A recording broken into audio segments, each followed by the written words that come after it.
the music podcast. We have the one, the only Alex Spencer joining us today. Firstly, I want to say thank you on behalf of everyone who listens to your music, bringing back indie tunes over their mind, body, and spirit. It makes people feel, Alex. So we're very happy to have you on the podcast today. Legend, man, it means the world. I'm excited to chat. I love a good ramble. Well, you're in for a treat today, then. We're going to ramble. So, our first segment that we're going to play is over and underrated. We're going to name some musicians. You're going to tell me if Oh, they're overrated, underrated. Maybe they're just rated fine, Alex. Maybe you like them just as they are, mate. all right, perfect. Tom's quite controversial, though. I'll put it in there now. Right, the Ooh. first band I'm going to throw you guys is Foals. Oh, underrated. I love them so much. Yeah. Yeah, Uh, I've got to say, got to completely agree with you there, Alex. I think Foles are probably one of my favorite bands. So yeah, underrated. A band, yeah, a band go on. at Transmit Festival, which, Alex, you've actually played this year. Yeah, we played Transmit Festival in July, was it? We did a crazy tour with the Black Keys all around the UK, and then we ended it off playing Transmit Festival. Didn't sleep at all. Drove from London. The Ali Pali we played, which was honestly crazy. Drove up to Glasgow and we opened the Transmit stage, BBC introducing, and yeah, surreal. Loved it there. Mate, we love the Black Keys. Me and Tom, we're a big fan, and obviously doing that would be absolutely incredible. Right, Yeah. next artist I'm going to throw you guys will be Kaiser Chiefs. Mm. I'm I'm rated in the middle. Like I've never been a huge Kaiser Chiefs fan, but obviously some of the bangers used to come on my playlist when I used to drive to school in the morning on my bike. Tell me what about you? Oh, it's difficult, isn't it? I think overrated. Wow, I'd go underrated, boys. I disagree with both of you. Really? I'm in the middle. I don't know. Yeah. I love Kaiser Chiefs. Block Party. Cool. They're special, you know. Mm. Like again, I should be listening to them more. But I'm gonna say underrated because I think the music is really cool, and I'd say it's got twang to it. It's different, and didn't they just come back for like a 10-year anniversary or something Yeah, this summer? Was it the Crystal Palace Stadium? yeah, But that's a big song with the Silent Alarm, their big album reunion. So, what are you thinking? Oh, do you know what? Every time I listen to Block Party, I think these guys are really good, and then I just like don't listen to them at all. Like every now and then, like a song will come on shuffle, and I'm like, oh, this is like these guys are really really good, and then that's it. So I'm gonna say underrated. I think I agree with Alex there. I probably should give him a little bit more airtime. I think. And my last one I'm going to throw you boys is Nothing But Thieves. I saw them at Isle of Wight and I couldn't believe how good they were. I'm not really giving them a chance. After seeing them now, I'm a big fan. So what are you guys thinking? Tom, you to go first. Um, underrated. I'd say underrated. No one's overrated Nothing But Thieves, are they? So yeah, underrated. Yeah, underrated. I'll be honest. Like again, considering I make music, I've not really listened much to Nothing But Thieves. So is that should go on. That's gonna go on my So I'm going to give you a playlist after this to go away. please playlist because I think I don't know. I do listen to everything, but maybe some of these bangers I've not been into. Yeah. What? When Nothing But Thieves, what like era? Like 2000s, late 2000s, or Yeah, I feel like 2010s, but they've really come on strong of late. I think they built a real international fan base now, so they're picking up momentum, mate. They definitely are. But we want to come into your life and this what a year you've had and a year you're coming into. I want to talk about the Manchester like origins, like your influences. I can see the Oasis posters, and then you've had this big single Nightmares on FC25. Like my dream, if I was a musician, would be have my song on FIFA. So tell me what happened when you found out.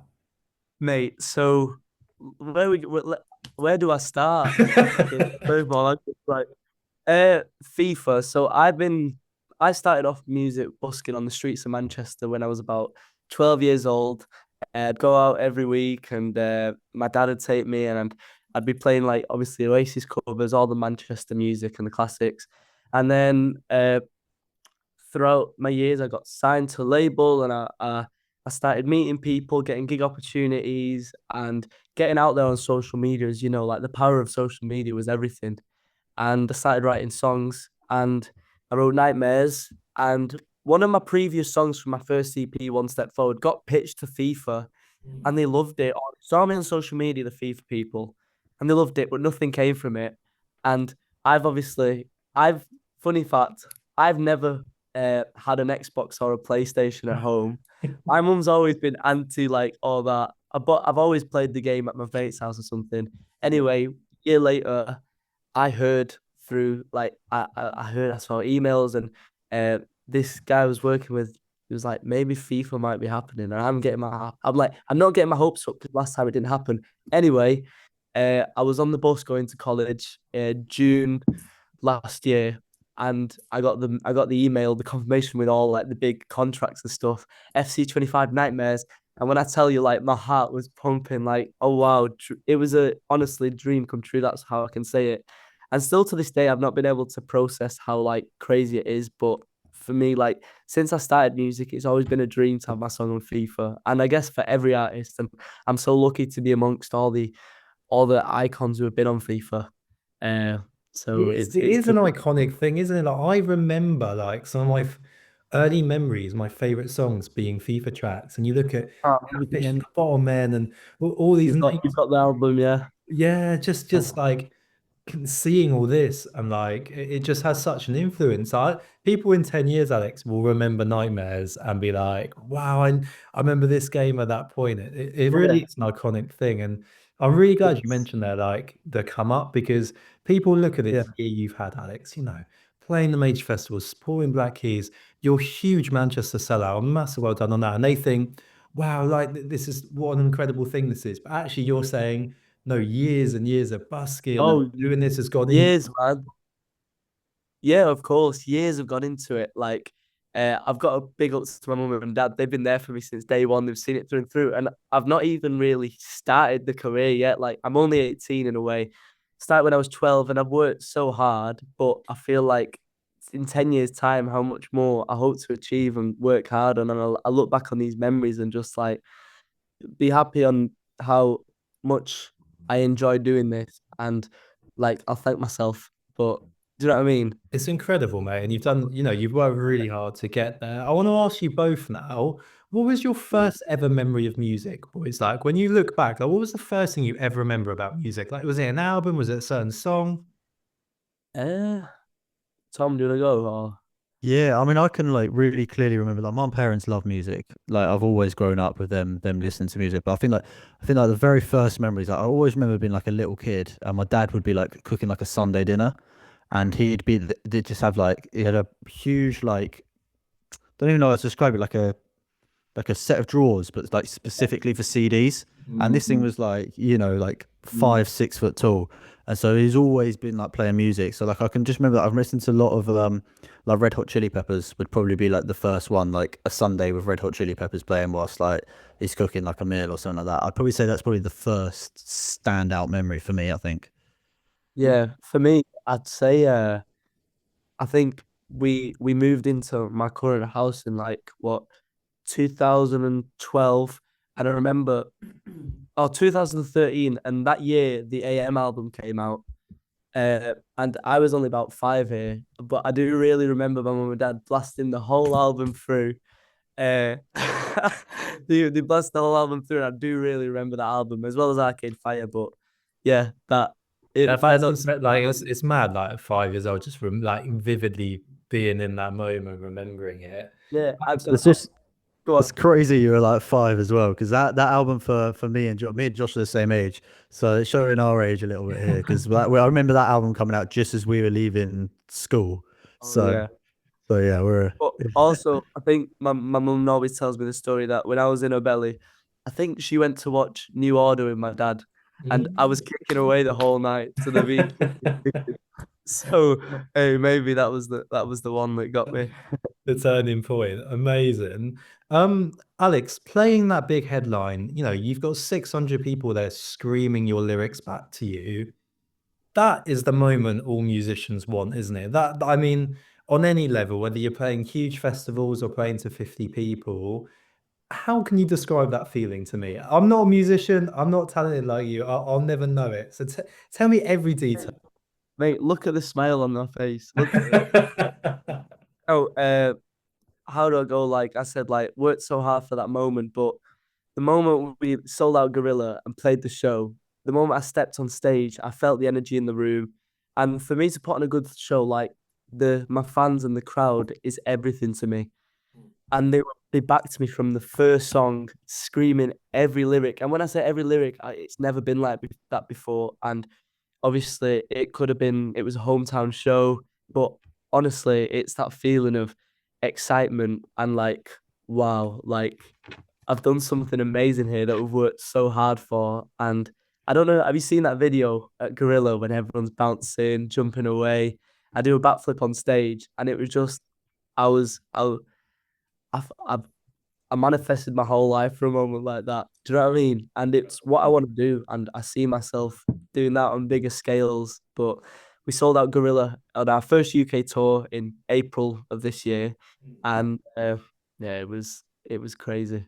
Do you ever get emotional listening back to your music or remembering moments like that? Like I see this beam and smile. Do you ever like just are you very present because it's happening now, or do you get a chance to reflect and go, "Oh my god, like supporting this artist, and I saw we do a Corella, a great band and Black Keys." Does that ever sink in at any point? Well, yeah, it's cool you say that because a lot of the music I've been writing about the last couple of months have been kind of talking about the concept on nostalgia and looking back, enjoying the present and everything. And of course, like there's times where you'll find me like in the evening, because content's everything. I'll be editing content, going through the Google Drive folders looking for bits, and I'll stumble across videos from what last year or when we played a show with X or Y, and I'll be like, wow, like how amazing that was. And I've kind of tried to teach myself to like live in the present, live in the moment, because it's like when you're in the moment, it's amazing, but then obviously you miss it. So enjoy to like take it all in. And yeah, it can get emotional because there can even be times where like touring life is crazy and the come down can be horrible. You spend like recently September, we spent 7 days around the whole UK supporting Corella, which we loved. And then the day after you get home and you just sat in bed Monday night, like back to reality, back to school the next morning, back to work. And it's just like, wow. Do you know what I mean? The come down can be horrible to you. So that's why just be level headed, stay grounded, and just kind of enjoy the moment.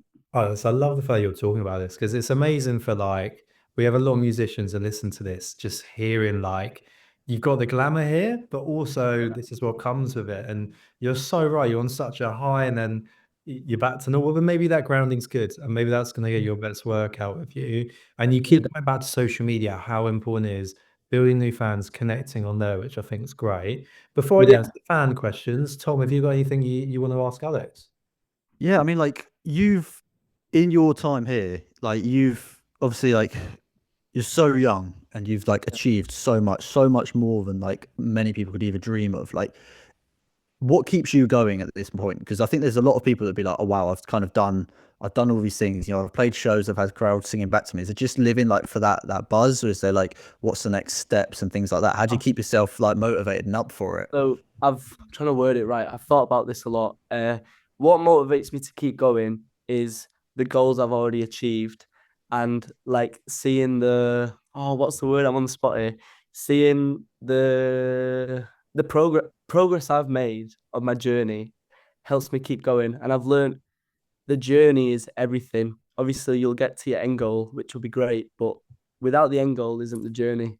Does that make sense? I mean, so you almost want the journey to keep going, really. I think Yeah, and I feel is that the that motivates me to keep going, seeing also others enjoy. I'm a big people pleaser, which comes with pros and cons. Mm. But do you know what I mean? There's goods and bads to that. But the goods, I love putting on a show, and I want every single person in that room to leave to have felt years younger, to have let. Do you know what I mean? When someone comes to my gig, I always say, look, any problems, let them go. We're here tonight. Enjoy it, smile on your face, and I'm always there for a good time. And I want to inspire people. Mm. I also been speaking about a lot of my first EP. I want to be a voice for the youth, for people who have a goal, a dream, and it sounds so cliche, but like I look at myself and I was like, I always had the dream when I was younger. I want to be playing shows. I want to be writing music. I wanted to be an Mm. actor at one point, I think. But like I'm here I am now doing shows, and I feel like anything is so possible if you like put your mind to it and you believe in yourself and you live and breathe it. And yeah, like I love inspiring people. And I get loads of young musicians messaging me all the time asking for advice, and I just love to help. And yeah, it's one of them. Amazing, amazing. Answers your So, question. yeah, no, absolutely. Nightmares. Obviously, I think it's probably on FIFA or on FC25. What changed, or what's changed since that point? Obviously, that's such a huge song for yourself. Like, did that just open so many doors, do you not Yeah. notice anything different? Maybe you release a song and it kind of doesn't change anything, but like, and did you, when you were writing it, did you know it was destined for that? So what's so since so I dropped the song. I didn't get on Nightmare. Sorry, I dropped Nightmares and it didn't get on FIFA till maybe a couple of months later. It was, or Mm. even a year later. And as soon as it got on FIFA, like straight away, it opened so many doors for me to. I see on my stats, and I have listeners from all around the world, which is like I would have never had in a way, and it's opened doors to me to like the South American audience or Africa or Asia. And the song has Spanish in. I'm half Spanish. My mum's from I was born in Barcelona actually. Dad's Mancunian, born and bred, and the song's got a bridge in Spanish. So I think also that's helped open up my audience to South America. My dream is to go out and play in there. Some of the crowds out in South America and Spain are crazy. But also, yeah, I guess like having FIFA kind of helps me build. It's not like changed my life forever, but it has obviously helped me grow a bit more. It's pushed numbers up, and I guess like yeah. So that's it. I And think that's a good yeah, point to have as well, actually, of like, yeah, if you treat it just as a step as well, because I think there's a lot of people that it'd be easy just to cash in on that for probably the rest of their career. But yeah, if you just keep level headed and just say, oh, that's one step, that's a great achievement and obviously opens so many doors, but that's all it is. And I've got to then progress on to the next step. I guess like my final question for you, just to like wrap up this segment, is like, what's changing like your writing process? How's that developed, and how does that look when you're writing a song yeah. from beginning to end? Sort of what's changed maybe, and since, because I'm guessing you're Yeah. probably working with some other people, getting some like, more Yeah. influences and stuff like that. Has that helped things? Does it hinder things? Like, how does that change? Your question before, when we wrote Nightmares, so originally it was like I had a silly little nightmare one night. Next day I got some voice recordings and wrote some lyrics around it. And when I finished writing it and had the full song done, we knew straight away this is like made for FIFA. This is made for something. It was a banger right there. So that's Yeah. the question from before. And then how my writing process has changed. Uh, in a whole, I've been writing loads the last couple of months, and I think I'm getting older. I'm maturing more as an artist, finding my sound, finding like the personality. So in a way, that's how it's changing, I guess, and I'm experiencing more. When I was signed to my label and when I was 16, they were obviously like, I was writing great songs, but they were like, Alex, you're only 16. You've only lived not even like a quarter of your life. So wait, keep getting the experience, to keep traveling, and I guess that's how songs are written. I guess from every banger has a story to it. I've also kind of learned a lot of people write for radio and write for TV and this, but I'm trying to write more for myself and true to me, because people, it's all about how music makes someone feel. And do you know what I mean? When you listen to a song, I'm gonna ask you a question now. When you listen to a song, like, why do you listen to music? It's a wide question, but like, I think you want that emotional connection, don't you? Like you have certain songs for certain moods that you're gonna want to relate to. Like your music, I'm coming home from work, I'm buzzing, I'm going to the football layout, I'm just ready to go. Whereas I might listen to something a bit more slow and sad if I'm having a bad day. Like I think it's a relatable thing. yeah, exactly. So I guess, yeah. Incredible. Right. Amazing. We're going to go on to the fan questions. I'm going to open up to both the boys, if I can. The first question is, what is your favorite midnight snack? That's from Lucy. Ooh. I don't mind. Go. So, like, I always used to have a nice in the night. I'd had my food, and then I'd go downstairs and I'd get a bowl of cereal. I'd cut a banana, bit of sugar on there, get the milk right to the top. But yeah, that was Alex, you are talking my language. Bowl of cereal, crunchy nut, top of that list. Westmo, what are you going for? Oh, mine's probably a little bit. I'm a sucker for sweets, so yeah, give me like. I've had my dinner, I've sat down, and I'm just getting that little fancy something, a little bag of sweets. So I'm here for it. What cereal are you going for, Alex, before I move on? Crunchy nuts is the one. However, my mum got rid of them because they were like too sweet, too sugary. But I love the wheat ones. No, not Weetabix, the malted Wheaties or whatever they Yeah, are. I like them as well. Little chocolate bits in there as well. Spot on. We've got a question here. This is an incredible question. This is from Jess. Hi guys, absolutely loving the pod on my way to work. Can you ask the boys? They can headline Reading and Leeds Festival, but the crowd had to be entirely made up of your ex-teachers. Would you do it? Headline Reading Leeds. I mean, we proud of the ex-teachers. Have a good rapport with the teachers, Mr. Westwell, Mr. Spencer? Yeah, I think so. I just don't think there'd be enough of them to for the crowd at Reading or Leeds. But I think there'd probably be. I was quite a quiet kid at school, so I think a lot of them would probably just be like, "Did I teach this guy? I don't remember him really." I know it's all you like at school, doesn't how long ago? I'd love to. My teachers were the goats, you know. I don't know if I was lucky, but I had go at teachers. And when I left year 11 and we finished GCSEs, I did my first headline show in Manchester at the Deaf Institute, and a few of my teachers came to the gig, and they were in the mosh pits with all my mates, but they weren't allowed to come. So I don't know if I'm out in the mouth. They weren't allowed. The head teacher said they couldn't come, but they did come, and they bought my merch and they're big fans. So yeah. I love that. And what a venue the Deaf Institute is. The history behind that venue, I love it there. Incredible. Okay, the next one is this is from Adam. He said, "Do you guys believe in ghosts?" No. Straight in. Right, I'm gonna go on another ramble. So my most recent, I'm not even like trying to promo my EP, but I've got it even right here on vinyl. Get it? No.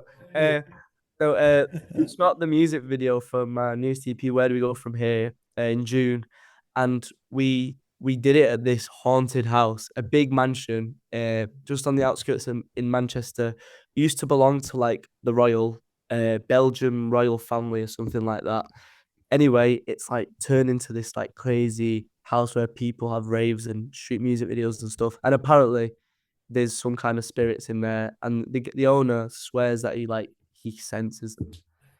And on the day, it felt a bit eerie, and apparently they roam the halls. So I don't know, you know, spirits could be. I believe in spirits. I think they're here, man. I think your spirit stays behind. Yeah, or ghosts. There we go.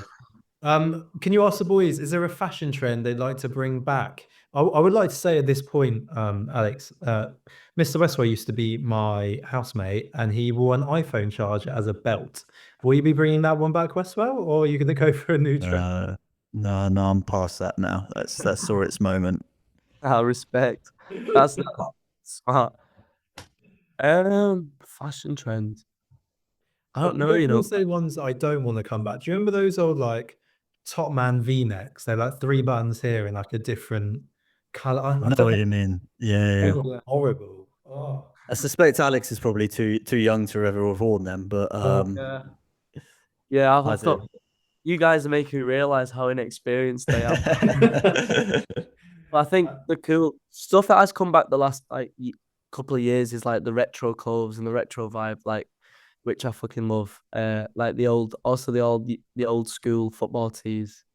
I love that vibe. Back on a big level. I see people like going out for like posh dinners and football tees now. Like they're here to stay. Yeah, I'm not so much a fan of. Have you seen like the brands that release like they're not like a a sportswear brand or something like that, but they'll just release like a Top Man. They'll do like a Boohoo, and they'll do like a fake like retro T-shirt. So it'll be like a made up team or something like that. I'm not so much of a fan of that, but I am a fan of retro football kits. I could definitely think of friends of all those. Oh yeah. That's funny. Yeah. Okay, amazing. We're going to move on now. We've got some music marketing masterclasses and some brilliant artists that they've done really well in this sense. So Royal Otis have used an incredible strategy of doing viral covers.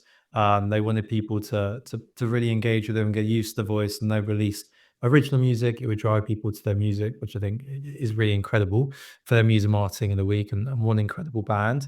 And so in music news this week, MTV is officially shutting down. We believe it's because people are moving away from TV and going onto YouTube. Spotify's got a new AI artist deal. AI is getting more and more involved in music, whether we like it or not. And that's coming back. We've got to deal with it. I've been losing Josh there. Oh, my back. Still there, Josh? I'm here. But that is the music news. We're going to move on to Westwell's music quiz. Oh, that doesn't sound too roughy, does it? Yeah, that's fine. Right, ready for the quiz? Ready. Hello. Everyone here? What's wrong? Sorry, I'm back. Sorry, I think my Wi-Fi went down. Okay. Oh, okay. We found the culprit. You just had, Alex, you just had a very shocked expression on your face for like a good 20 seconds then. Exactly that, yeah.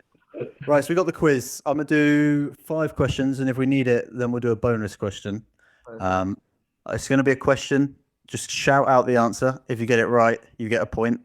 It's going to be Alex against Josh. So we're going to start this one. Before Do I Want to Know made them global superstars, Arctic Monkeys' Alex Turner teamed up with a Liverpool bandmate for a lush cinematic side project. What was the name of that duo? Shadow Puppets with Miles Kane. Yes. I've seen them Yeah. live. How have I not got that? That's 1 point there for I Alex. supported Miles Oh, did you? a year and a half ago. Yeah, in London. It was my first London show at the Electric Ballroom, and he's such a sound lad. Yeah, he's a cool guy as well, isn't he? Very cool.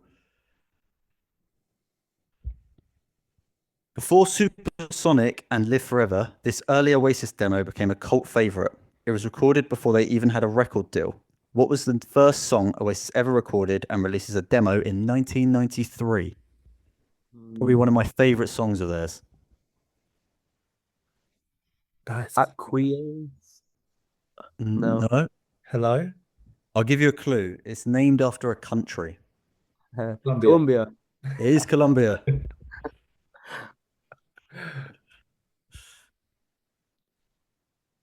Wolf Alice didn't pull their name out of a thin air. It came from a gothic fairy tale written by one of Britain's most celebrated short story authors. Which author inspired their band name? This is a difficult one, guys. What's he called? I've met Wolf Alice, and Eddie's lovely, but I'm not. Would I know this author, Westwell? David Williams. It's not David Williams. I don't think any of you will get it. It's Angela Carter. The Oxford math rockers, Foals, weren't happy with the final mix of their debut album, Antidotes, and neither was their producer, who actually pulled his name off of the record. Who was that producer? Is it for well-known, famous name, famous producer, artist? No. Oh, I'm gonna struggle Top here. one then. Dave Seatek. No.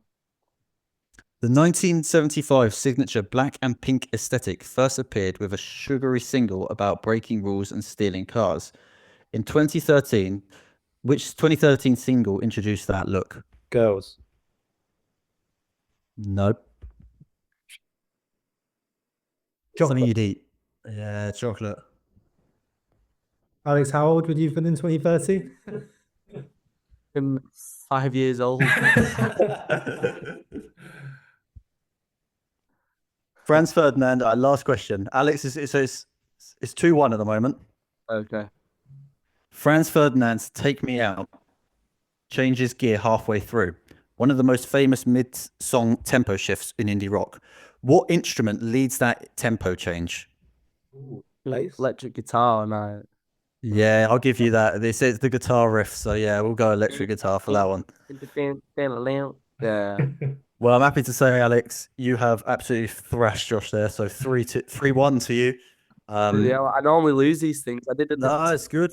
I did an interview like last month where I played FIFA against the interviewer, and I lost the game of FIFA.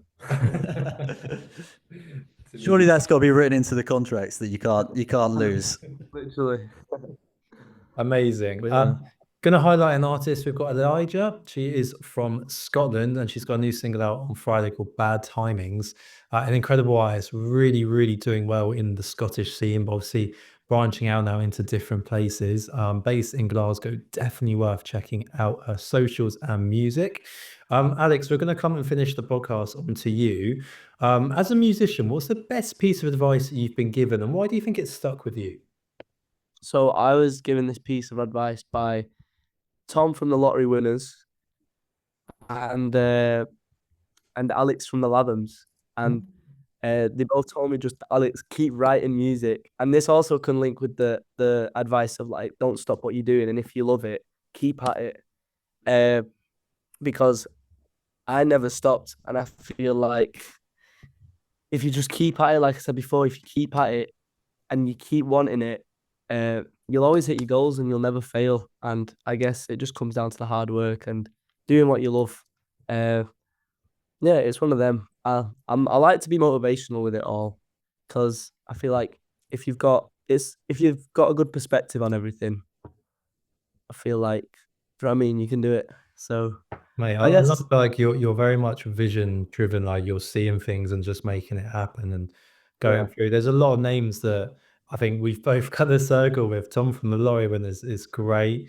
I was with Declan McKenna on Saturday. I'm doing content for him with BBC Introducing, which was incredibly fun. You've recently done a cover of Brazil, a place that me and Tom absolutely adore, and hopefully you'll be headlining very soon with a little bit of luck. One band that I do want to bring up and talk to you, Alex, is The Cases. I went to Isle of Wight Festival this year with this feeling, and I got Oh, there, yes. and the cases are on. And Mikey from the scene's going, Josh, you've got to do content. You've got to do content.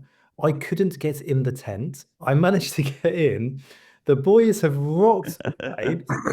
I then got backstage with the boys, and they're just incredible. And what I really love about both of you is you love doing these covers, both proud of where you're from. You're like, let's team up, let's do some songs. So talk to me about the boys. What are they like? Hey, mate, I can't say enough good things. They're the lads. Literally, I was on call to Harry and James before. We're going to watch the Royston Club on Thursday together. Love. Uh, and they're like the same. They're well driven. They know what they want. And I met them for the first time at Sound City, I think, in Liverpool. We were both playing, and we were just like we caught up, and we'd seen each other's stuff. And I feel like we get on well because we're all the same age, doing the same things, and can just relate to similar things and help each other out.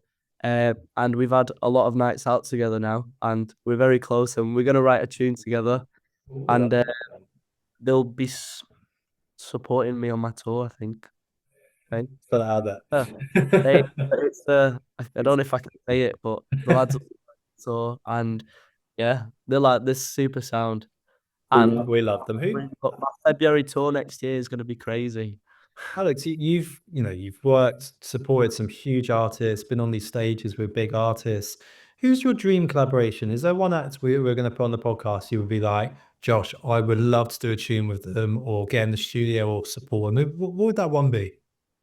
Since day one, it's always been Sam Fender. I've always looked up to Sam. And he's absolutely like smashing it at the minute. He's always smashed it, but Sam's always been a big inspiration lyrically and just everything he says and his whole vibe.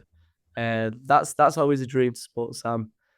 Who else? And then on the Switch side of things, I really admire Dave, and his music is just genius. He just announced his album and his tour, and I'm not a rapper, but I'd bloody love to work with him maybe in the future if I got more into producing or lyrically writing. His lyrics are just like something else.